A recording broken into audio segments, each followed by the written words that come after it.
Avant de plonger dans cette histoire incroyable, pensez à vous abonner à la chaîne et à activer la cloche. Ici, chaque récit a quelque chose à dire, et vous ne voudrez pas en manquer un seul.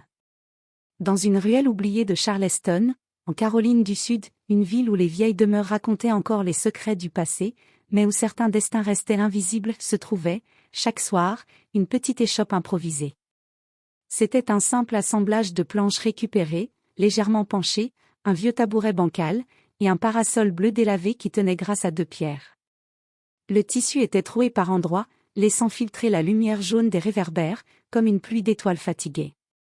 C'est là que Lily Whittaker, 19 ans à peine, tenait son modeste étal. Elle arrivait toujours à la même heure, après avoir nourri sa grand-mère et vérifié les médicaments. Avec des gestes précis et doux, elle disposait les quelques objets qu'elle avait glanés ou restaurés avec soin, des colliers aux perles ternies mais nettoyées, des livres aux pages cornées mais aimées, des figurines en bois, un ancien Walkman, une montre fêlée mais encore en marche, des choses que d'autres auraient jetées, mais qui, dans ses mains, retrouvaient une forme d'âme. Les passants pressés ne voyaient qu'une fille de plus, une silhouette parmi d'autres. Mais ceux qui s'arrêtaient, souvent les plus solitaires ou les plus sensibles, repartaient parfois avec plus qu'un objet, un sourire sincère, un mot gentil, un regard vrai. Lily, avec ses longs cheveux bouclés couleur miel, relevés d'un foulard délavé, et ses yeux d'un vert doux comme les rivières de Caroline, portait la bonté comme une armure. La pauvreté ne l'avait pas abîmée. Elle l'avait affinée. Elle vivait dans un mobil-home blanc, à la lisière de la ville, entre une vieille voie ferrée et un champ de graminées, avec sa grand-mère, Grace Whittaker. Une femme autrefois institutrice, maintenant courbée par la maladie, mais toujours vive d'esprit. Le cancer avait gagné du terrain, et l'assurance refusait les traitements les plus prometteurs. Chaque jour, Lily devait choisir entre remplir le frigo ou acheter un flacon de morphine. Les factures s'empilaient sur une table en formica. Parfois, elle éteignait le chauffage pour économiser. Mais jamais elle n'éteignait l'amour, ni la tendresse. Elle ne mendiait pas. Elle vendait. Avec une fierté tranquille. Même si ce qu'elle vendait n'avait que peu de valeur marchande, elle y mettait toute son âme.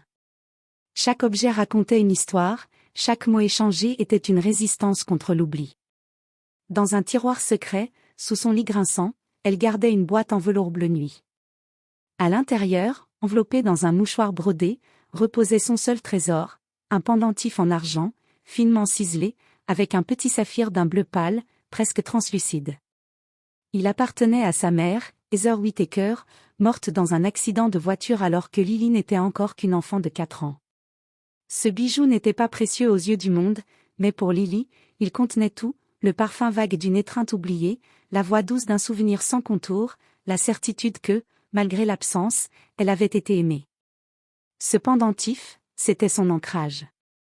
Elle le sortait parfois la nuit, quand la peur la serrait à la gorge, et le serrait dans ses mains en fermant les yeux. Mais ce soir-là, tout bascula. Après une énième visite à l'hôpital de Charleston Memorial, dans une salle d'attente aux murs trop blancs et au néon cruel, on lui annonça, sans compassion, que le nouveau traitement pour sa grand-mère ne serait pas couvert. Pas de dérogation. Pas de délai. Sans argent, c'était la fin des soins. Lily rentra chez elle en silence.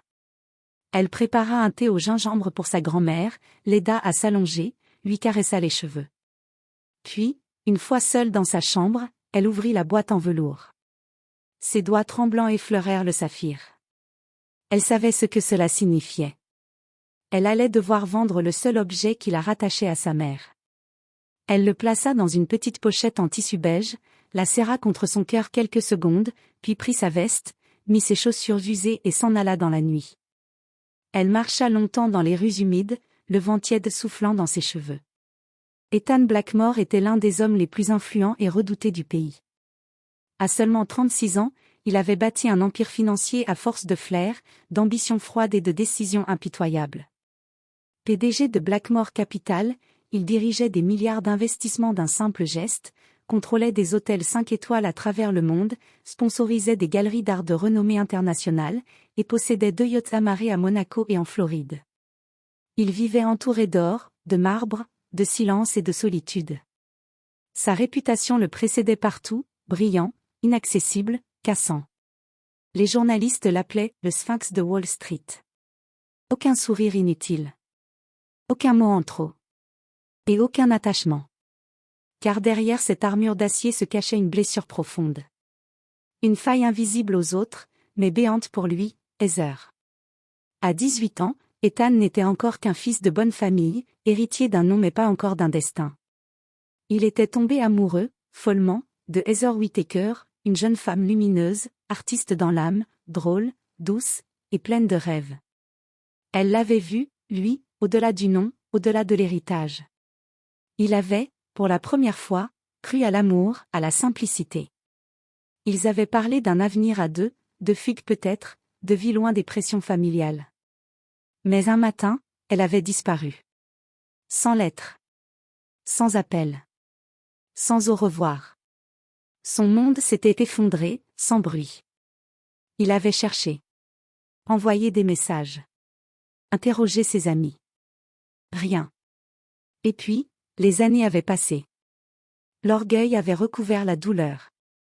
Mais il n'avait jamais vraiment guéri. Depuis, il ne faisait plus confiance à personne. Il possédait des choses, pas des gens. Il achetait, mais n'ouvrait plus son cœur. Il pouvait signer un chèque de 10 millions, mais était incapable de dire « je t'aime ».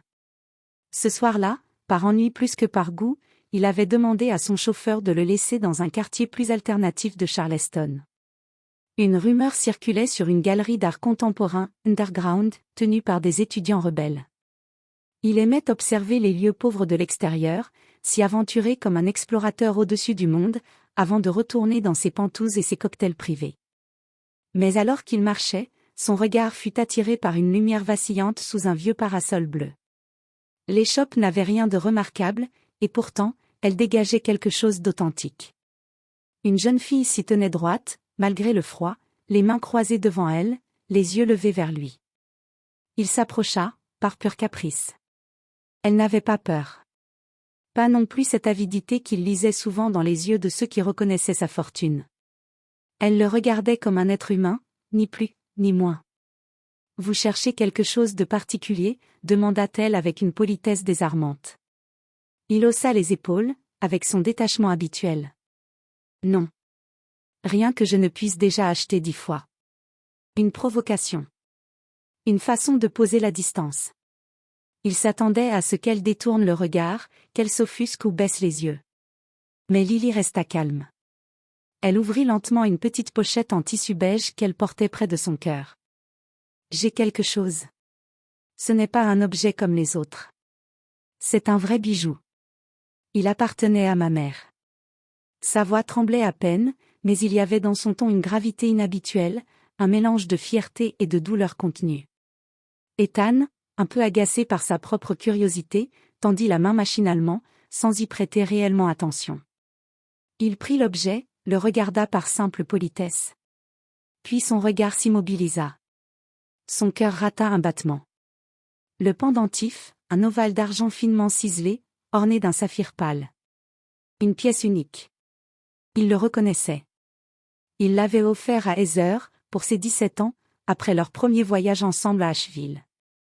Il l'avait fait graver. Avec des mains soudain maladroites, il retourna le pendentif. Et là, gravées dans la lumière froide des réverbères, les lettres qu'il n'avait plus vues depuis 18 ans. To Ethan. Forever.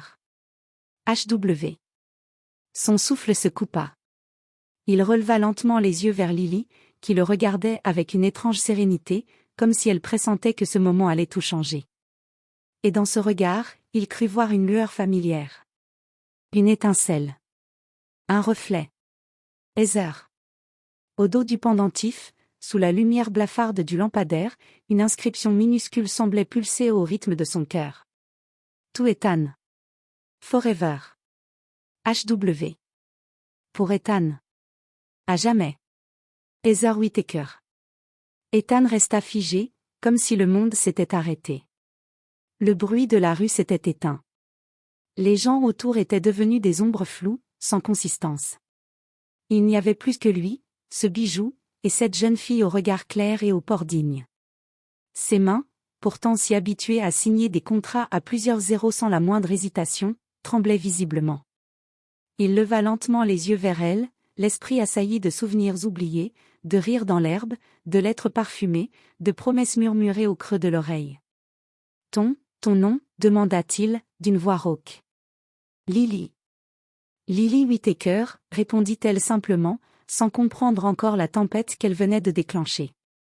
Il chancela légèrement, prit appui contre le rebord de la table de fortune. Whittaker? Heather? Whittaker? Son souffle se coupa. Il n'y avait plus de doute. C'était elle. Heather. Son premier amour. Sa lumière. Celle qu'il n'avait jamais cessé d'aimer en silence. Celle qui était partie du jour au lendemain, sans laisser de traces. Morte, lui avait-on dit. Accident, pauvreté, oubli. Mais elle avait vécu. Et elle avait eu une fille. Sa fille? Il se détourna soudain, comme foudroyé, et retourna à grands pas vers sa voiture noire, garée à quelques mètres. Son chauffeur se leva d'un bond, inquiet, mais Ethan l'ignora. Il se laissa tomber dans le siège arrière et prit son téléphone. Marcus, je veux un dossier complet sur Heather Whittaker. Date de naissance, juillet 1983. Dernier domicile connu, liens familiaux, décès, tout. Remonte jusqu'à la période de Charleston, entre 2001 et 2005. Tout. Immédiatement. La nuit fut longue. Il ne dormit pas. Il relut les rares lettres qu'il avait conservées. Il comparait des photos. Il recolla les morceaux. Il découvrit l'existence de Grace Whittaker, la mère d'Heather, une ancienne institutrice. Il trouva l'acte de décès d'Heather, daté de 14 ans plus tôt, à Charleston. Elle était morte dans un accident de voiture. À l'époque, Lily avait à peine 4 ans. Le lendemain, à l'aube, il se présenta de nouveau devant l'échoppe, vêtu sobrement, les traits tirés mais le regard déterminé. Il n'était plus le milliardaire distant et cynique. Il était un homme blessé, venu chercher une vérité qu'on lui avait volée. Lily était déjà là, installant ses objets. Lorsqu'elle le vit approcher, elle se raidit un peu. Il ne parla pas tout de suite. Il sortit une enveloppe et la posa doucement sur la table. Voilà. 200 000 $. En liquide. Pour ce pendentif. Lily le regarda, abasourdie. Une somme pareille, pour un bijou dont les bijouteries n'auraient sans doute pas donné 200 $? Elle secoua lentement la tête, le regard ferme malgré son cœur battant. Non. Je suis désolé. Il la fixa, surpris. Non. Tu pourrais payer tous les traitements de ta grand-mère. Tu pourrais vivre ailleurs, ne plus te battre chaque jour. Pourquoi refuser? Parce que ce pendentif, je ne le vendrai qu'à une personne qui le mérite. Il ne vaut rien pour le monde, mais il vaut tout pour moi. C'est tout ce qu'il me reste de ma mère. Un silence pesant s'installa. Puis Ethan parla. Mais cette fois, sa voix n'avait plus rien de tranchant. Elle vibrait d'émotion, de douleur ancienne, d'un aveu trop longtemps contenu. Heather et moi, nous nous sommes aimés. D'un amour rare. Mais mon père, James Blackmore, a tout détruit. Il a menacé Heather, l'a humiliée. Il lui a dit que s'il ne mettait pas fin à notre relation, il la ruinerait, elle et toute sa famille. Lily écoutait, immobile. Chaque mot était comme une pièce d'un puzzle qu'elle ne savait même pas avoir commencé. Elle est partie. Sans rien dire. J'ai cru qu'elle m'avait abandonnée. Mais maintenant, je comprends. Elle m'a protégée. Elle t'a protégée. Il sortit alors une photo ancienne de sa veste. Heather, 17 ans, dans une robe d'été, assise sur un banc, souriante. La ressemblance avec Lily était stupéfiante. Même regard. Même forme du visage. Une clarté dans le regard que le monde n'avait pas encore terni. Si Heather est ta mère, alors je suis peut-être ton père. Le monde s'arrêta à nouveau. Lily recula légèrement, comme si l'air s'était soudain épaissi autour d'elle. Son cœur battait dans ses tempes. Vous dites que... Oui. Je veux savoir. Je veux être sûre. Et si c'est vrai, je veux réparer. Un souffle. Un vertige. Lily sentit ses jambes faiblir. Mais au fond d'elle, une voix douce, familière, sembla murmurer. « Tu n'es plus seule, ma fille. » Lily était sa fille. Ethan en était presque certain dès le premier instant, cette ressemblance troublante, cette lumière dans les yeux, ce timbre de voix qui rappelait celui des heures. Mais il fallait en avoir le cœur net. Le test ADN, réalisé discrètement par son médecin privé, confirma ce que l'intuition et le pendentif avaient déjà crié dans le silence. Oui, Lily Whittaker était bien sa fille biologique. Ethan aurait voulu la prendre dans ses bras. Lui dire qu'il était désolé. Qu'il aurait voulu être là. Mais il savait qu'un simple mot ne pouvait pas combler 19 ans d'absence. Alors il fit ce qu'il n'avait jamais vraiment su faire, il attendit. Il lui proposa d'emménager dans l'une de ses résidences, dans un quartier sûr, avec tout le confort possible. Mais Lily refusa, poliment mais fermement. « Je dois rester avec ma grand-mère, jusqu'au bout. Elle m'a tout donné. Je ne l'abandonnerai pas. » Cette phrase frappa Ethan de plein fouet. Non pas par la douleur du refus, mais par l'évidence. Lily avait hérité de la force morale de sa mère, et de Grace. Elle avait grandi dans l'amour. Dans l'essentiel. Il n'insista pas. Il lui proposa alors de payer les traitements médicaux, ce qu'elle accepta non comme une dette, mais comme une main tendue, sans domination ni pitié. Pendant les mois qui suivirent, Ethan fit l'inverse de tout ce qu'il avait appris à faire, il ne contrôla pas. Il ne dirigea pas. Il écouta. Il rendait visite à Lily et Grace, parfois pour de simples livraisons de courses, parfois pour parler un peu. Il restait humblement à l'écart quand il sentait qu'il n'était pas attendu. Il apprenait à faire partie d'un monde qui ne se mesurait pas en milliards, mais en silence partagé, en regard sincère, en rire simple autour d'un thé chaud. Un jour, alors qu'ils marchaient ensemble dans le parc, Lily s'arrêta, regarda le ciel, puis se tourna vers lui. « Tu sais, je n'ai jamais eu de père. J'ai eu une grand-mère qui m'a donné tout l'amour possible. Si tu veux faire partie de ma vie, ce ne sera pas par l'argent. Mais par le respect. » Ethan baissa les yeux. Il sentit sa gorge se serrer. Ce fut sans doute le moment le plus important de sa vie. Et il répondit, d'une voix douce. « Alors je n'utiliserai plus l'argent. Juste le temps. Et la patience. » Elle sourit. Pour la première fois, vraiment. Et à cet instant, le lien était scellé. Quelques mois plus tard, Grace Whittaker s'éteignit paisiblement dans son sommeil, entourée de Lily et d'Ethan. Sa dernière parole fut pour sa petite fille. « Tu es forte, Lily, et tu n'es plus seule. » Le deuil fut sobre, digne, empreint de gratitude.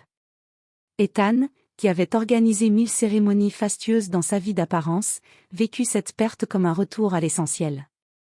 Il comprit que l'héritage le plus puissant ne se transmettait pas en biens, mais en valeurs. Quelques semaines plus tard, il invita Lily à assister à l'inauguration d'une exposition dans l'une de ses galeries d'art privées, à New York. Elle hésita d'abord, ce n'était pas son monde, pensait-elle, mais finit par accepter, poussée par une promesse qu'elle s'était faite, ne plus se cacher. Ce soir-là, dans une salle blanche illuminée par les projecteurs, un tableau trônait au centre.